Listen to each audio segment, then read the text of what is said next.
All right, everybody, we're going to go ahead and get started. Hopefully, more people can join in as we get started because I don't want to keep everybody here waiting for too long. So, thanks so much for coming to today's guest speaker series. Today's webinar is going to be a bit different than usual. Instead of having a PowerPoint presentation, we're going to host it interview style, so it's more interactive and fun. So, I basically how this is going to work is that I made a list of questions to discuss with our guest speaker here today. But anytime during the webinar, feel free to kind of ask your own questions. You can do this by either typing it into the chat or simply by speaking out loud.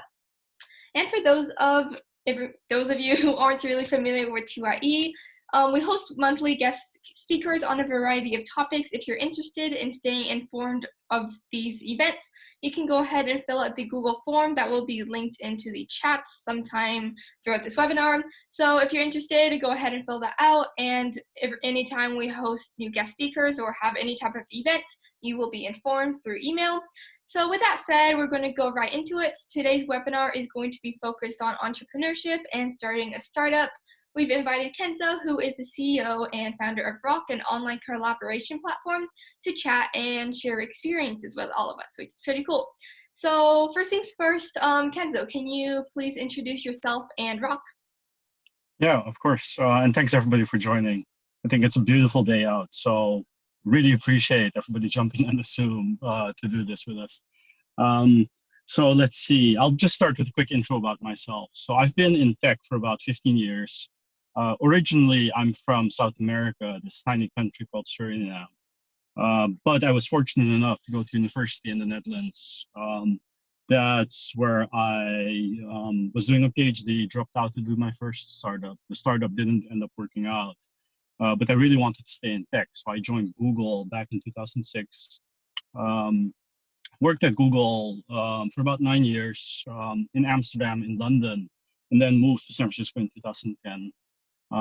In London, I was responsible for marketing for Google Maps before Google Maps was everywhere. So we ended up launching maps from like Finland, Sub-Saharan Africa. Did a lot of things with Street View and UNESCO World Heritage and FIFA and the World Cup. And then when I moved to the US, I joined the Android team pretty early on. This was before Android was everywhere, and Steve Jobs went on stage, had a super shiny iPhone, and then Larry and Sergey skated in or rollerbladed in, and they had this really ugly other Android phone.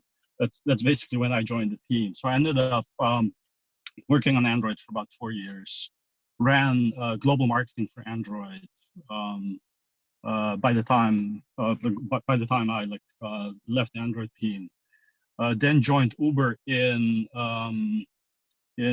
2014, not to work on the ride sharing business, but basically because Travis Kalanick, the former CEO of Uber, wanted to come up with basically a startup within a startup where we were asked to come up with different businesses that you could build on the biggest logistics network ever created. So we did a lot of experimentation, and like some of the ideas were like better than others, right? Like not sure if anyone like knows about like Uber puppies and like Uber ice cream and like those types of things, but those were some early experiments that we did. But the main business that came out of that was Uber Eats.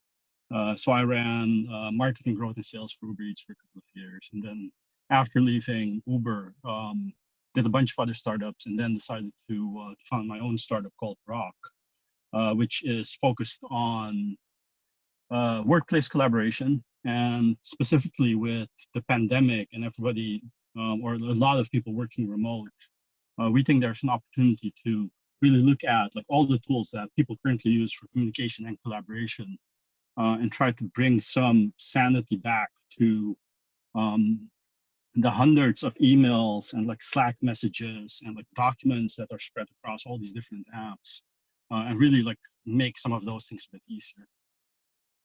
So that's me in a nutshell. Yeah, that's very cool. And I've actually been using Rock for some time as well. I actually started using Lark because that's the really like huge collaboration platform. But I'm also part of this program called Youngpreneur, and for that we use Rock. So that was actually my first introduction to that whole collaboration platform. But like as I transition into it, of course, it's still like the adjustment phase. But I thought it was like really cool. There's a lot of really nice features on there. I think a lot of our I think audience members are on the younger side, so elementary and junior high. So you guys probably haven't had much experience with, having to use collaboration platforms. But, as you get older and you start becoming a part of team projects or even like running your own startup, there's a definite need for like communication. Even with like TYE, just sharing some of my own experience here. When I first started it with Jacqueline, who is also here, we had no idea how to run anything. So we actually started using iMessages, which, as you can imagine, didn't really go so well because it was just very bad for communication, especially in the business aspect. So over summer, we found out, this is not going to work. So we need like an actual collaboration platform. So that's basically what Rock is. And I think back then, I think that was like back in like March or like June, Rock, we didn't really know about it. I think it's still in the development phases right now. Is that right? Yeah, we were in stealth up till about like a month ago, so we're Yeah. slowly coming out of stealth. So if you go to the website today at rock.so, you can sign up and start using Rock. We have the mobile apps, which should be live in the different app stores in the next couple of days. Hmm. So we're slowly starting to come out of stealth. Yeah, that's really cool. So yeah, basically, again, like you guys are still mostly young, so you don't really have that much, experience using or like basically collaborating in huge group projects. But that's basically what Rock is in comparison to like what you use in everyday life. All right, so next question. Nowadays, there's a lot of collaboration tools in the market, such as Slack, I think you mentioned that, Microsoft Teams, Monday.com, Lark, and a lot more. So why do you think there is still opportunity in that field? So basically, what makes Rock unique? Yeah, that's a good question. I think so. A couple of different things here. So we started with Rock because we saw a bunch of different things when we were at Uber, and my co-founder used to be at ByteDance. And even with all these different tools, we still felt like there was an opportunity. And today, with more and more people working remote, and um, that kind of being like what what will just become like a normal thing, right? Like more and more tech companies are saying, hey, you don't need to come back to the office um, because you're as productive as from working from home as you were working from the office, and they can actually like get a lot of stuff done even remotely. The main problem with most of the tools that exist today and the tools that like are being used is that they were never like really meant for an environment where you're actually not in the office, right? So a good example is Slack, or like any messaging service that you use, right? Like something like Slack or Facebook Messenger or iMessage or like WhatsApp or WeChat. Like most of it is real time, right? So when I ping you, the expectation is that like you will respond right away, and that's fine if like everybody's working at the same time. But in the future world where teams are not in the same office, in the same city, in the same country, right? Like that is going to become more and more of a challenge. And I think most of these tools are like really built for that like old way of working. While what we're trying to do is switch to more of a model where you don't need to work like in real time all the time, but you can actually like um, plan your work and like distribute it a bit across your day, which becomes really important, especially for a company like us, right? So we have 14 people today, of which they live in 10 different countries and they are in like 3 different time zones, right? So like we need to have tools that are more than just real time, and like they start moving more towards what we call asynchronous. Yeah, that's really cool. I'm just wondering, like, could you give an example of like a Rock feature that kind of demonstrates that whole, I guess, aspect? Yeah, sure. So it's kind of difficult to talk about it without like showing like how it actually works. But think about Rock as so you can discuss things, you can organize things, and then you can work together, right? So discussing things are like messages, video calls, audio calls, and then like organizing things through like tasks and notes and files, right? So, for instance, in Rock, you can send a message, and like the expectation is that somebody will reply pretty much right away. Or you can create a task. If you create a task, you can add like all your details in the description. You can add different people that you assign it to, and then you can comment on that specific task. And like all that stuff does not need to happen in real time, right? So you can, I can create a task during my workday, and then somebody in the team who's based in Western Europe will see that like when she wakes up in the morning, and like she just opens the task, she can get all the details, she knows exactly what's been discussed. So that's an example of like something that's a bit more asynchronous or not real time. Yeah. So you mentioned in like I think your previous example that your rock team is like all over the place. So what's the most difficult challenge in terms of managing a global team? I think it is. It is really right. Like um, uh, for something like this, where like I can actually talk to somebody and like we do like a face-to-face type of thing, right? Like that time is like super precious, right? I think in the last 6 months, we did like one meeting with the entire team, like all hands meeting, and to make it work for as many people as possible, right? Like uh, I was basically on the call at like 12:30 a.m. right? Because that like kind of works for Europe, it kind of works for Asia. It's like 12:30 a.m. like here, which is not ideal for me, but it's like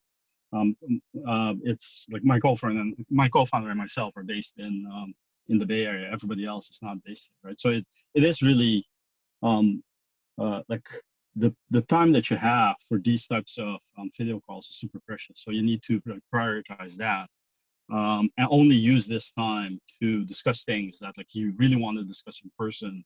And let's say like more complicated, more complex like topics, and everything else becomes more like a relay race where you take a look at the work that needs to happen, you define it, and then you assign it to somebody, and then you have this like more asynchronous conversation, right? So it is like finding that time and like figuring out how to discuss things when you really need to discuss them. Yeah, I mean, right now, apart from TYE, I'm also working on another side project called Quillmates, and my co-founder, she actually lives in the Philippines. So I'm not sure what time zone they're in, but it's like completely opposite from ours, which is PST. So finding a meeting time that works for both of us is like pretty difficult. Usually I'm up early or I'm staying up late or she's getting up early and staying up late. So Yeah. I can definitely like understand, it's really hard, especially like with the rock team. It's like all over the place. It's not just like two different time zones. So it's definitely hard to make that work. But yeah, I think that's really nice how, you're still collaborating with people across the world and, making it work somehow. So also, I know that one of your team members is still a high school student. So how did you, find him? How did you get in contact with him? And how does his, work hours look like while he is still a full-time student? Yeah, that's a really good question. And so most of the team are engineers, right? So for engineering, it's relatively easy to take a look at prior work, right? So in this specific case, um,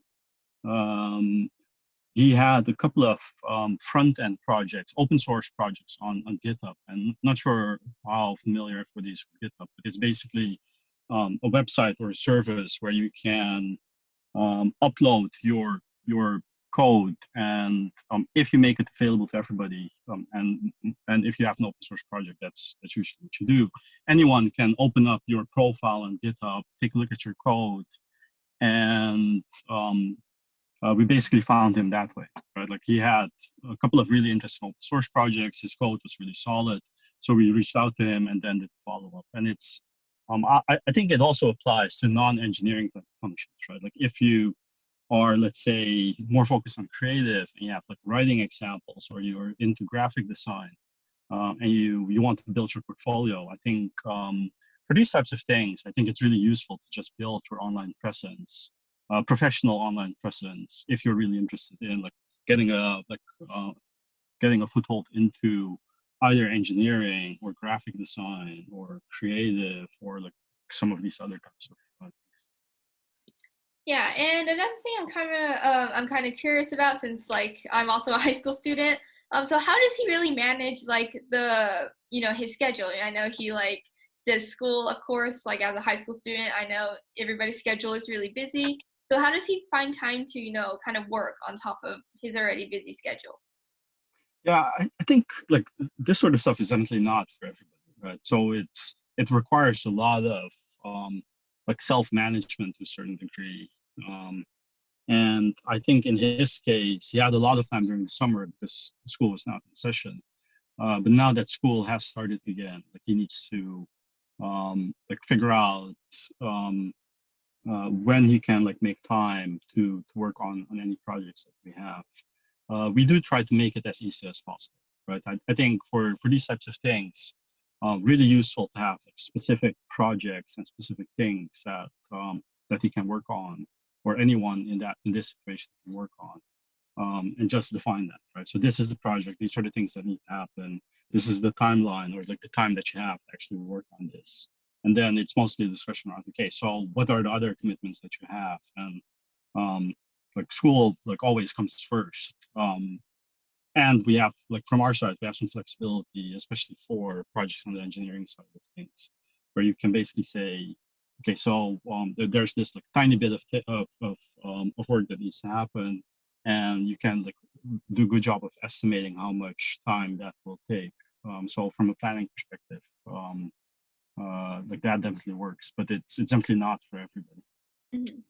Yeah, I know time management is like really hard as like a high school student. Like mentioned before, I believe most of you guys here are like still younger, elementary, junior high. So I mean, like as you get older, of course, you have other responsibilities. Your school schedule gets more packed.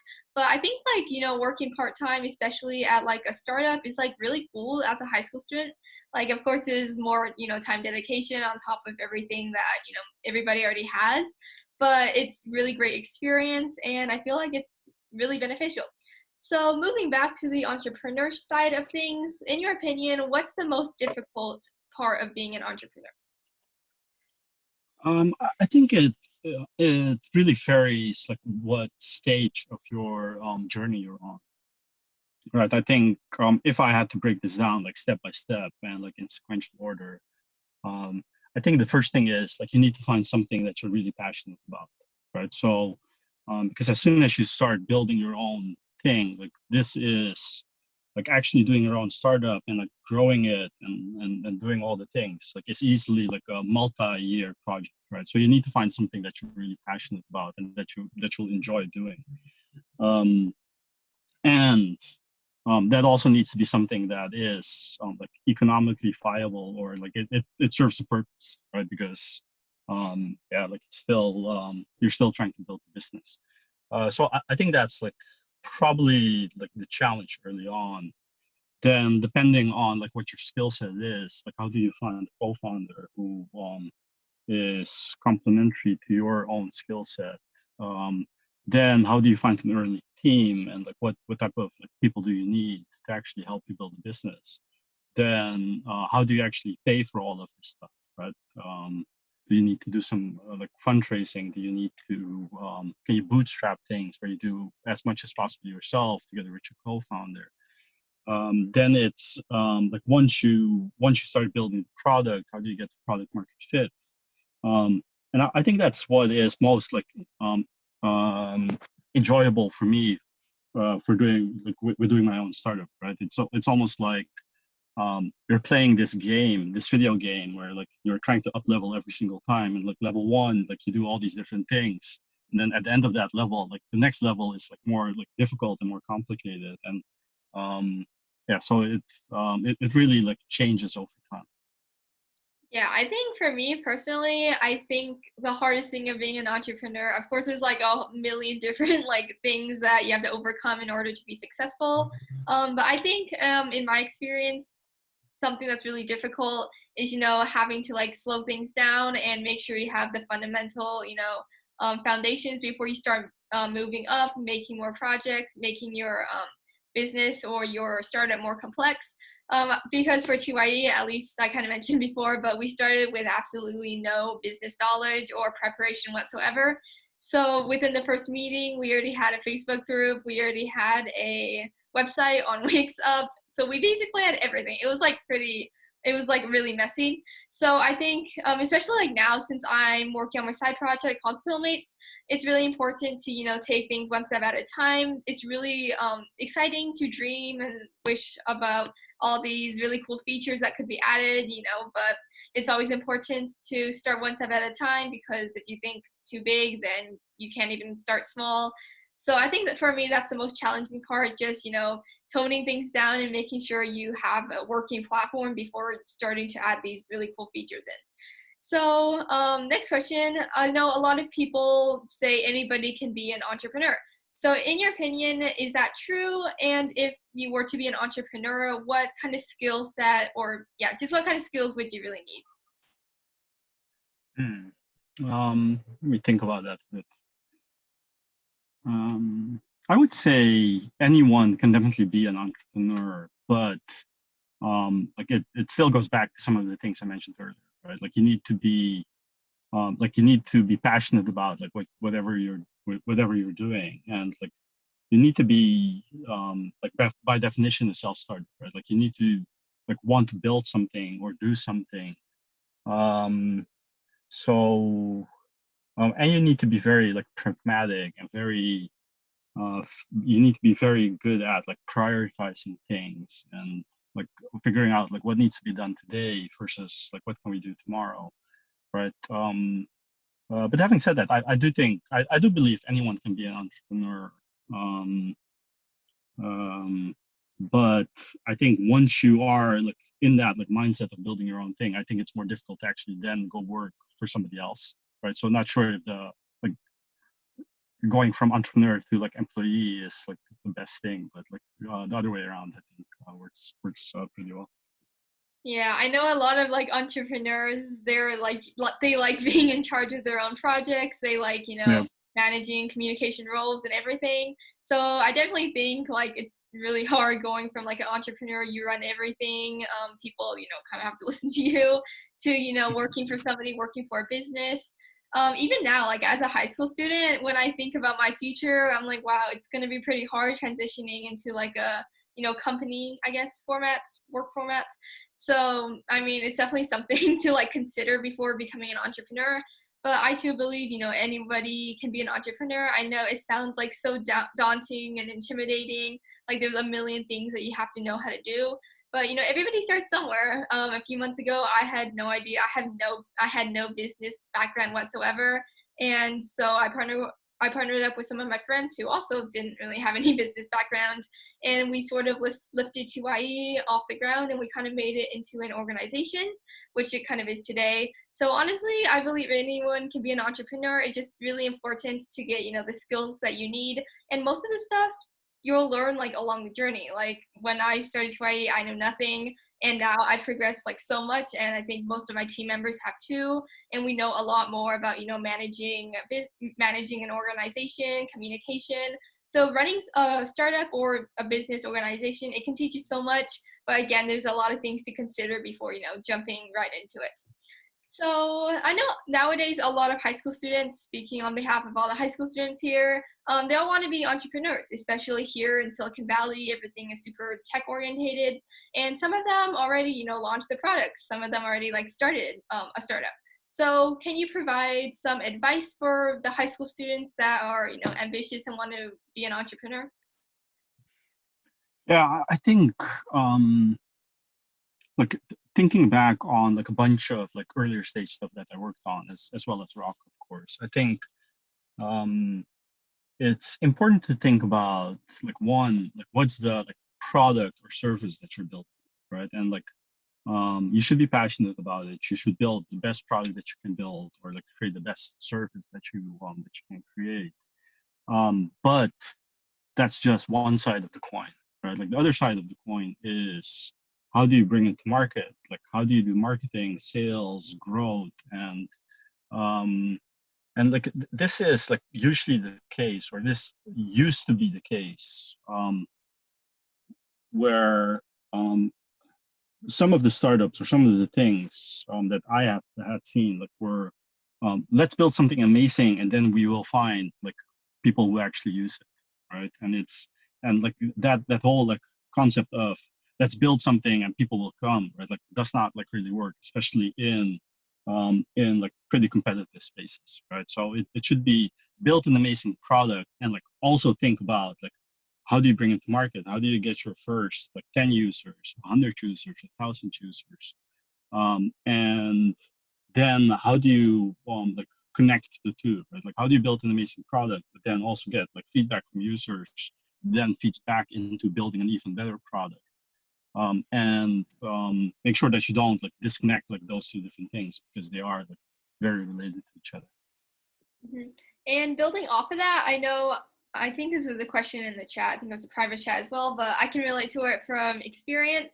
A lot of high schoolers, we don't have money. We're kind of broke. There's like, I mean, there's like ways to earn money, but for the most part, usually high school students don't have that much money lying around that they can really invest in anything. So, in terms of building a platform or having to hire like a developer, how would you really well, do you have any like pieces of advice that you would give to high school students that are looking to build a team but don't really have that much money to pay them? Yeah, it really depends on what type of business you're trying to do, right? Like I think so when I did my first startup when I was still in university, it was actually really, really difficult to do a tech startup, right? Because to actually get like a website or like a web client like up and running, like you needed to like figure out your own hosting, your own servers. Um, um, you couldn't like repurpose a lot of like code and like software like off the shelf because that stuff that didn't exist.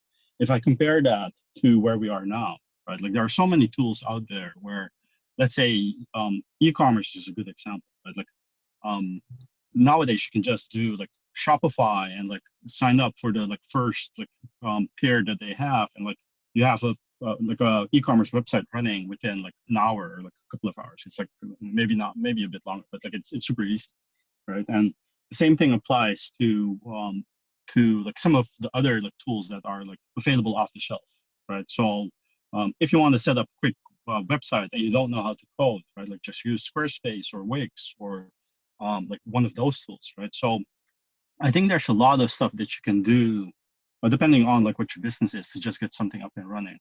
Then in addition to that, like if like depending on what like your background is and what you're interested in, what you're interested in, like you can develop or like start writing your own code or designing like different things, right? Like there's that like learning that you can also do, and experience that you get by just like doing something yourself.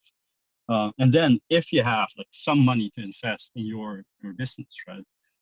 With platforms like Upwork and Fiverr, it's super easy to find freelancers for not like a ton of money. Like it's gonna cost you some money, but not a ton of money to get like a prototype or like some proof of concept up and running, depending on what you want to build.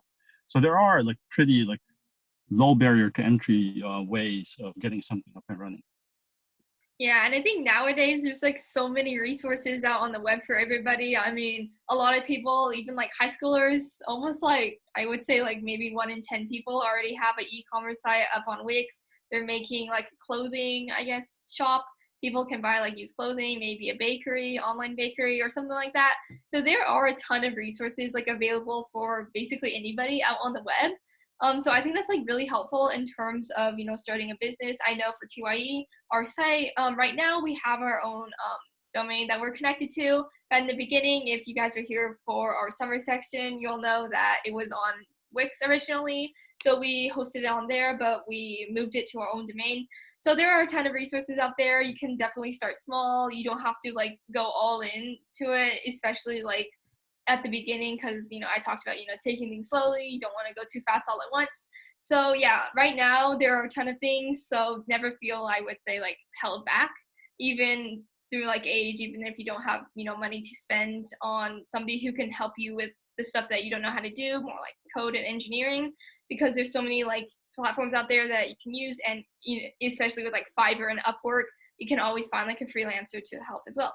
So turning that back to the junior high and elementary side, because I believe a lot of our listeners or viewers here are around that age, what advice would you give to them? So they're a bit younger than high school, but anyone can be an entrepreneur. So do you have any pieces of feedback or advice for them? Yeah, I think a couple of different things. I think for doing your own startup, right? Like one of the things that's really like useful is that learning experience that you get, right? And like Emma like mentioned a couple of different examples, right? But as soon as you figure out something that you want to try out, it's pretty low risk, right? Like it's pretty much like a time commitment and like maybe some money, even though you don't necessarily need to spend a lot of money to get something up and running, but it's a time commitment, right? And it's this opportunity to figure out like what do you actually like doing, and like what interests you more. Like are you, because you're doing this like full stack type of thing, where if you look at like getting your own business up and running, you have like a bunch of things on the business side. You have a bunch, if you're doing a tech startup, there are a bunch of things on the like engineering and technical side, right? So it's a good opportunity for you to get some exposure to all these different things. And like as a result, like one, hopefully you will learn, you get some experience, plus it might help you figure out like what you actually want to do next and like what you gravitate towards a bit more. And it's kind of difficult to get that, not just when you're in like junior high or high school or university or like later, right? Like a lot of people have this like sense of, okay, there's this specific thing I need to do from a like education perspective or career path perspective. And um, sometimes they make that decision based on what their parents say or what they think they should do. And I think entrepreneurship gives you that opportunity to say, hey, like I'm not sure what I'm actually interested in. There might be like 10 different things. Let me try out all of those 10, and then see what actually sticks. And that's what you then like focus on a bit more, right? Yeah, and just adding in here, I think elementary and junior high, it's a great time to, explore around, and just remember, like, not every startup has to be tech related. I know, especially since most of us live in Silicon Valley, we see all these huge tech startups and even like small ones like Rock. It's all very tech orientated, but not every startup has to have some kind of like developer, or not every startup has to have any like programming involved. Just an example from like my personal life, I started entrepreneurship when I was in, I believe, second grade. And that was just something as simple as selling rainbow balloon bracelets, which were really popular at that time. I made them at school. I sold them to older kids on the school bus. I made like my own marketing campaign. So again, very small, but everything, helps. So moving forward a few years, fourth grade, I started, okay, this is really embarrassing, but I started my gymnastics club at school. It wasn't official, but it was called Triple G, and it was basically based off of our school playground. And that's until they removed the bars because a kid broke his arm falling off of them. But anyways, before that, my gymnastics club had, maybe 10, maybe more. It's been a while, can't remember. But members a part of it, and then I would host, competitions. I would make medals. I would print certificates. It was like really fun. But it was just an experience to try entrepreneurship.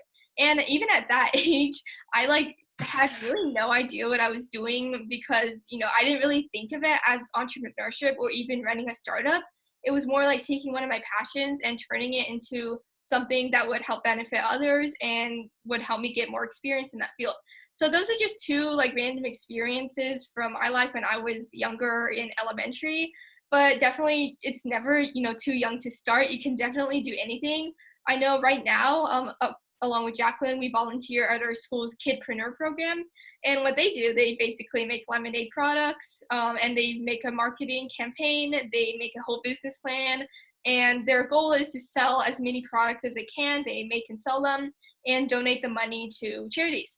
So, anything like even as small as making your own products like baking or maybe selling old clothes, that's a form of entrepreneurship as well. Like not everything has to be super tech orientated. And of course, nobody expects you to become, the next Google CEO founder at like, second grade. So definitely start small, explore, and once you get older into high school, college, or even beyond that, you can, branch out and start your own startup. But, definitely don't be intimidated by the whole concept of entrepreneurship. Definitely, if you're passionate about something, then, go for it.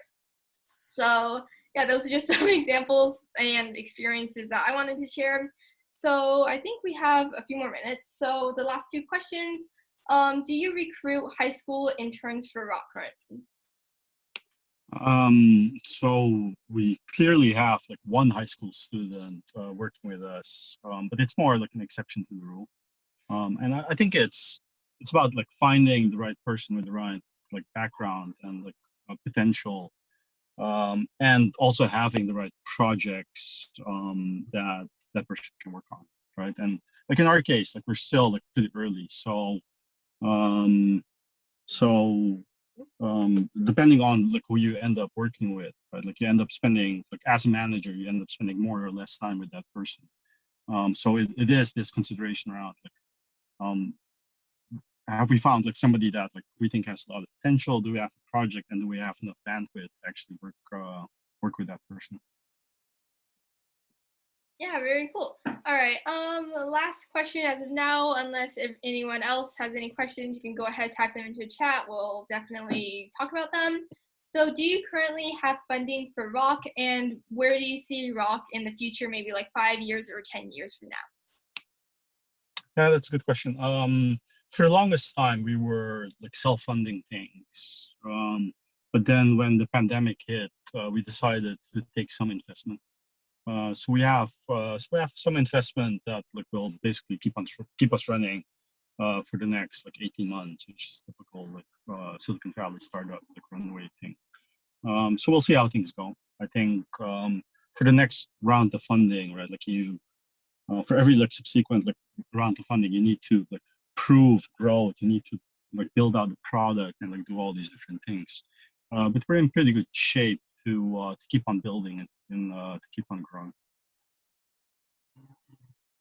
Yeah, so if anybody else has any questions, you can go ahead and type them into the chat. I'll check if anybody private chatted me.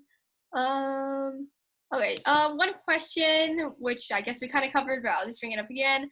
What is your goal or your personal goal for Rock? So I guess market and revenue model.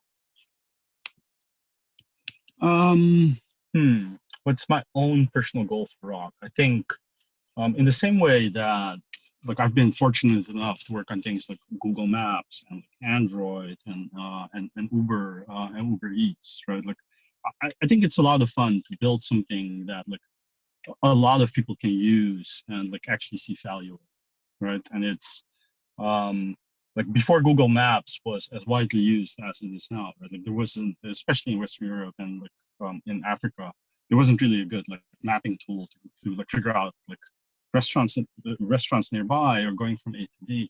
And I think I've always found it um like really interesting to try to build these types of tools that like millions of people end up using and do that in a way that it solves like problems that I'm personally passionate about, right? So I would love for Rock to get to that point where millions of people use it. They do away with like all these emails that are not necessary, all these meetings that like you're in once you're in like a bigger company, because you end up doing a lot of meetings. Um, so I think that's one side of the equation. The other side is like I want to build a sustainable business, right? So you need to get to revenue, you need to get to growth, you need to get to like actually building a business that you can run, that can go public, or like um, actually like endure and and be around for a long time. Mhm. All right. One more question from Nicole. What's some advice that you have about starting a business? Um, I think it goes back to what we talked about earlier. Right? Like find something that you're like really interested in and really like passionate about, and then figure out like what's the easiest way to get that going, right? So and I think it does come down to like find something, build something, get it out there as quickly as possible, and then as soon as you do that, you can learn from it, and then you can do the next thing.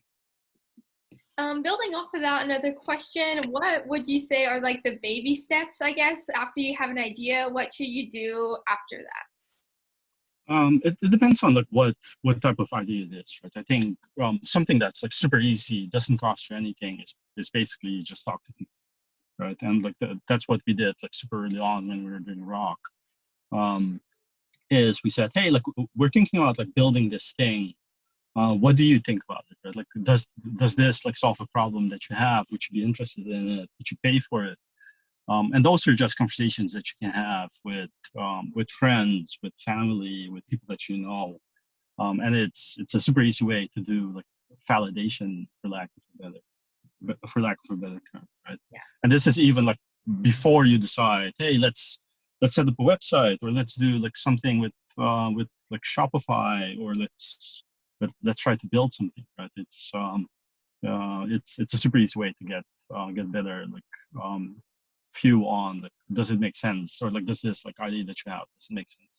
Yeah, definitely. And I think for me, after, I have an idea, I like kind of run it through family and friends. I think the next step definitely is finding a co-founder or a team because if you guys know from experience, even through like school group projects, it's very hard to do something yourself, let alone, run an entire organization or a team.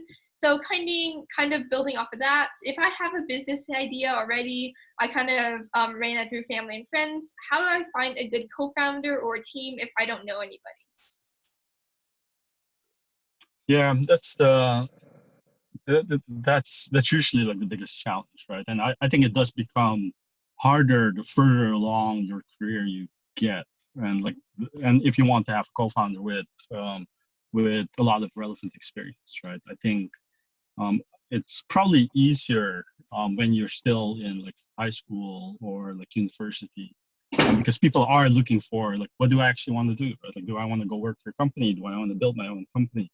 But as soon as you're like already working for a company, the people that you know that would actually leave like a good paying job to do a startup becomes more difficult.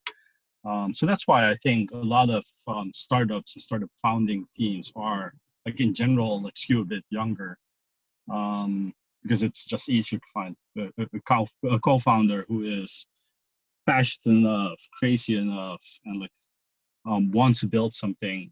It's a bit easier if you're a bit younger. Yeah, I would say it's definitely, I would say in my experience, it's easier the younger you are, the more, friends you know, I guess. I don't know if that's necessarily true nowadays.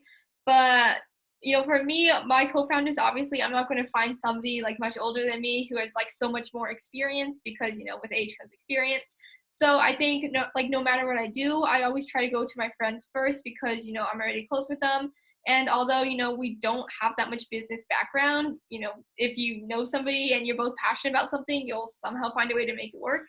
And speaking from the experience of Quillmates, my side project right now, I found my co-founder off of Instagram actually, so that's very funny. It's kind of a writer community-based thing project that I'm working on. So obviously for that, I wanted to have a writer join me because even though I have like a group of friends that I would like more than willingly partner up with to start something new, it really depends on your project as well. Because for that one, I'm also a writer, so I wanted to partner up with another writer so we can kind of share our interests, share experiences, so we can make a working platform. So definitely.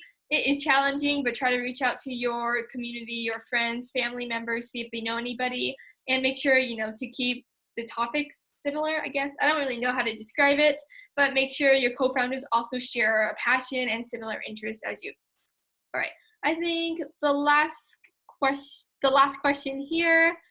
Is it really necessary to work for a big company such as Google, Apple, all those huge tech companies here before starting your own startup or company? No, I don't think it's necessary. It's mostly like what do you optimize for, right? And I have a lot of friends who like worked at Google and Facebook and Uber and like the bigger tech companies. I also have like a lot of friends who just like went off and did their own startup. And it comes down to what you optimize for, right? So when you're in university, like, do you want to do the more like structured thing where you join like a bigger tech company and you have the name on your resume, you get some experience, you see how like a company like Google is run, which is like super useful, right? Because there's a reason why a company like Google has been pretty successful over the last decade, right? So there's a lot of stuff that you can learn there that you can then, when you decide to venture out on your own, can then apply to your own company, both the good things and the bad things, right? So that's one way. The other way is you just go off and you do your own thing. And to go back to one of my earlier points, right? Like you, in that case, you optimize for very broad and like general learning where you do like 10 different things at the same time. And you learn quickly, you get that experience, and it's a totally different way of like optimizing how you end up building your own company. Yeah, so I believe with that, that is the last question. So thank you everybody so much for coming. I think we finished about the right time too, so that's pretty cool. Yeah, thanks everybody for coming. Thanks to Kenzo for also joining us. I think we had some wonderful discussion. Hopefully everybody had some like takeaway points to, apply to their own lives. Maybe start your own startup soon. Very cool. So I think with that, we are finished. If you have more questions, you can email them to our TYE email. I will transfer them to Kenzo, and hopefully we can kind of like get back to you, I guess, through that way. But other than that, thanks so much for coming, and we'll see you next time. Thanks, everybody. Bye. Thank you. Thanks.